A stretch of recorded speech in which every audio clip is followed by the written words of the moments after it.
Welcome back, YouTubers, to another Smackdown review with the British Fist, or just NJ. And before I get into this review, please make sure you subscribe to us above, like this review, and please share your thoughts about the Smackdown we're about to review in the comment section below. Okay, so what did we open up with, Dan?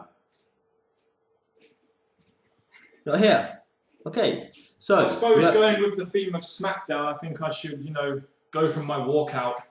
Seeing as on Raw, as you know in the Raw review, I walked out before the review ended. It only makes sense that I walk into the review now.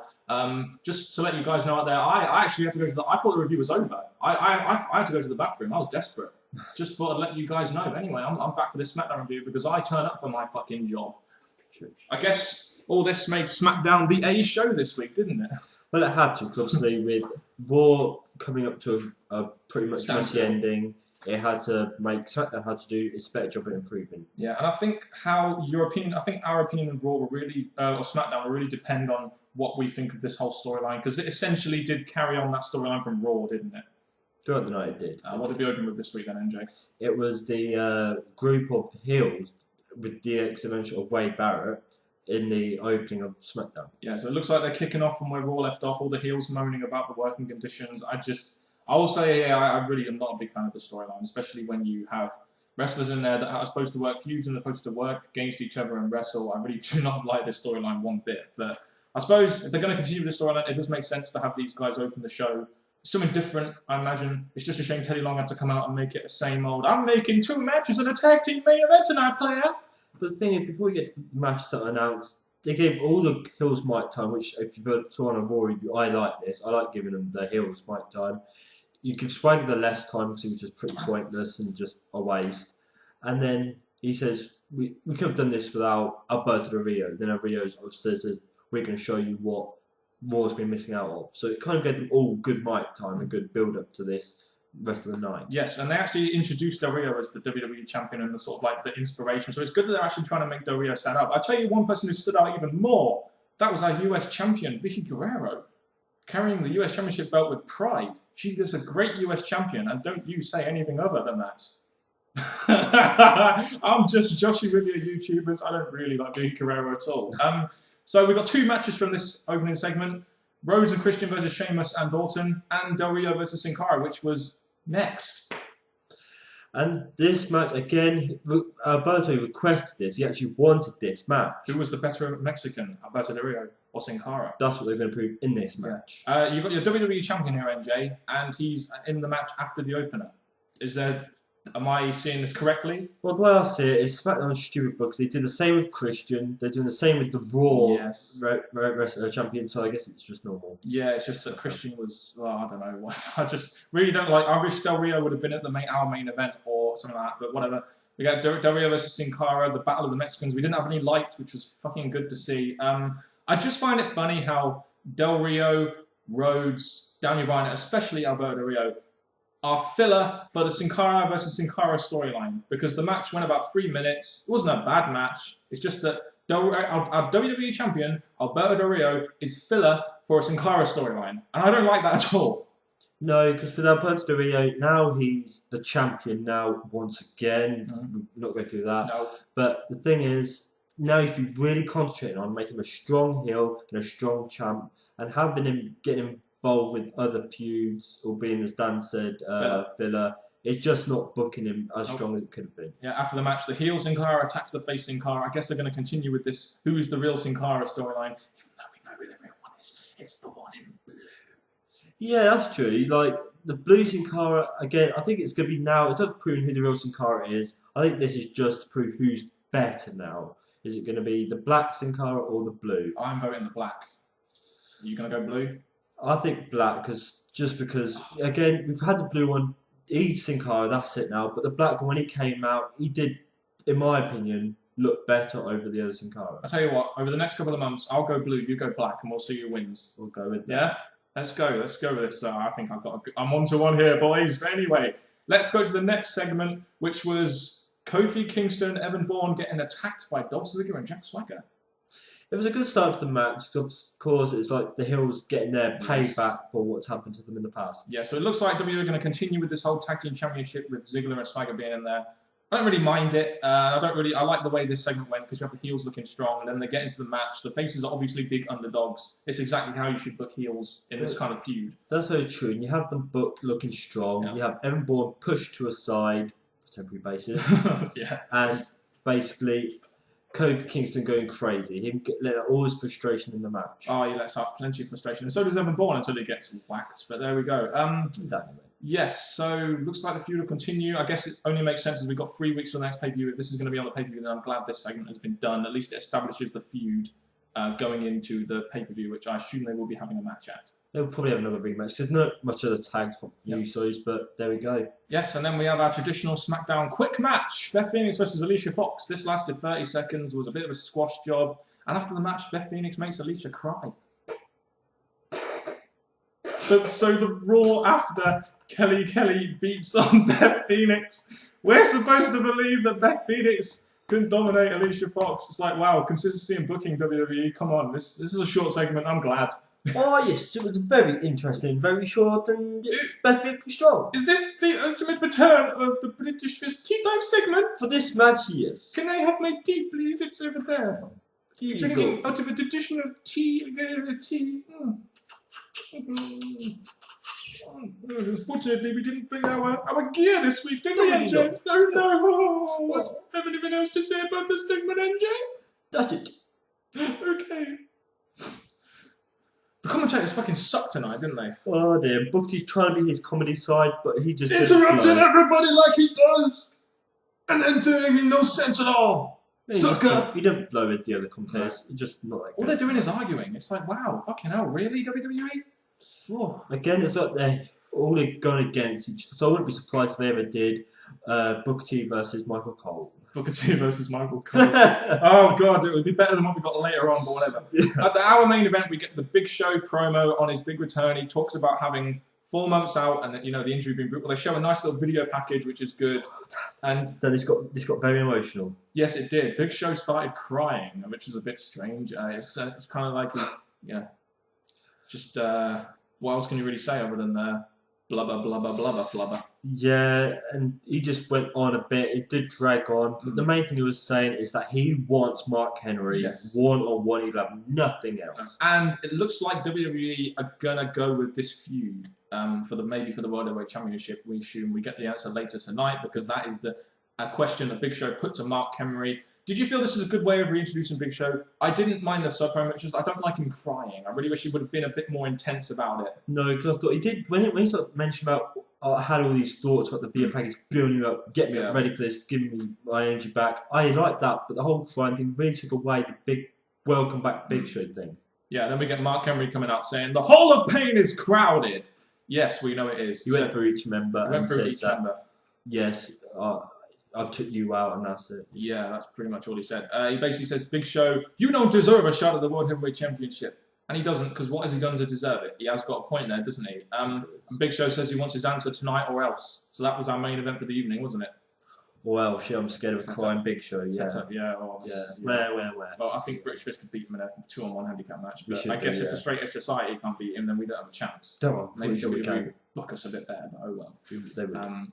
Next, we have a little Randy Orton segment where he talks about how he's going to work his way up the ladder to get a shot at the title. And I kind of like this because at least it shows Orton understands that he now has to go from the bottom and work all the way up to the top. And that, again, Orton saying that is great. Again, hopefully that's going to hit contendership matches in the future as well as doing his way up. Rhodes versus Orton, please do it. Stuff like that. But first, as we were saying earlier, concentrate on Sheamus first. Yeah, because they need to build him up as this Batista babyface on SmackDown. And keep Orton down. Yes, keep Orton down in that mid-card. Maybe have a rivalry with Cody Rhodes. It may happen. They're in a tag team match later tonight. Hopefully. And then that gives Sheamus the chance to eventually go after Mark Henry after Big Show. After the Big Show filler feud. We've just worked out what WWE are going to do here, haven't we, NJ? Yeah, indeed. Because that's pretty much what WWE... What we just did there, filler, was pretty much what WWE did in the next 2 segments. First, we had Ezekiel Jackson versus Jinder Mahal. No, I will not shush. Shh. Fine, God, you take your spotlight, jeez. This match was so funny because we've seen Carly do it, Santina do it, and now the Zigg's done it. B will go down, toe drag, tap on the forehead, and out. Just this whole thing. It's like I thought WWE had confidence in Jinder Mahal, but obviously they don't. And this is my just really was this filler. And I told you to shh. Oh, sorry. Yes, the whole thing was just a big laugh. It was fucking stupid. It was not still not as bad as Santino versus Mahal, but at least the match lasted about 2 minutes. It just. Oh, I thought Jinder Mahal is now squashed and buried, but there we go. Let's move on to the next segment, which was Hornswoggle and Booker T doing a Spinner-Rooney segment. I don't know why they did this. Do they not have anything better to fill their time with other than this from the Vault segments and the Walkout Raw recaps? So much filler in tonight's show, wasn't there? Some of it's really pointless. Yes, it got us laughing temporarily, but not a good follow-on from the show. Not really. No, it makes me wonder now, is anyone going to show up to Raw? And if so, why should we watch it if we don't know what is going on? It's kind of like, this is where the storyline kind of impacts the audience, what they should be watching. Like, is there going to be a Raw? Should we be watching it? Well, my follow-on for those questions would be, it looks like now, if they haven't booked matches pre-announced, we get matches made on the night. So it would be kind of interesting what they actually do. Ooh, that sounds interesting. What matches could they make? Yeah, we'll still be doing a Raw review this week. Don't worry, we're not walking out. We're not walking out on YouTube. Not now, no. Even though they don't pay us, but there we go. So yes, filler. Talk about filler. We've got the main event. Christian and Rhodes versus Orton and Sheamus. This match went 7 minutes. I'm a bit of a time freak, by the way, in case you guys haven't noticed out there. And the shirt does say, "Didn't I see you on YouTube?" Your thoughts on the match? Yeah, well, basically, one thing about this is that the faces were booked really strong in this match. There weren't many times when I saw Cody Rhodes or Christian actually do some dominance. It was always Sheamus, then Orton, of course, to finish. Yeah, I do. This is where I think WWE might be doing an Orton-Cody Rhodes feud, because you've got two feuds kind of then meshed into a tag team match. Yeah, exactly. You've got the physics right there, NJ. Yeah. Orton pins Cody Rhodes. Really? A quick RKO and a pin. Oh my gosh, poor Cody Rhodes. That really put a damper on the segment for me. Orton getting the pin on Rhodes, you're not getting it on Christian. Remember on Christian, because Christian's done everything now. Do you know, I did a video on my channel talking about the Intercontinental Championship. It's in the description box. We'll link the video in the description box below. And this is an example of something that I was afraid of. They're going to start booking Cody Rhodes like shit now he's got this new Intercontinental Championship. And we don't really want that, because obviously Cody Rhodes, as when he first became the Intercontinental Champion, he said that he's going to make big things for it. He's going to bring it from down here, up here. And going up against Orton, it's a big risk there. But from this one match, it's shown bad things could come. Yes, and that is the one issue I have with the Orton-Cody Rhodes feud. If they do it, is Orton really going to want to put over Cody Rhodes? That's the big question. No, because we saw at WrestleMania that time, he took both the out. Maybe he's going to do it again on his own. Rather than giving other guys a push. He wants to have a boring face turn, which really makes no sense of his character. But anyway, we'll go on to the main event segment, because this was the main event for the evening. NJ, kick us off. Okay. Mark Henry comes out. Yes. And he comes out. The quick thing is, my answer is, no! Then who runs in? Big Show! That's it. That's Big Show. Are we reliving that gimmick now? Yeah, we are. Big Show and Mark Henry brawl in the ring as security tries to break them up. Oh. All the FCW stars in there trying to get a bit of spotlight. Big Show starts beating on the security guards while Henry's walking down the ramp, and it takes about 5 minutes for him to realise that Mark Henry's actually going away, and they should really go down and attack him.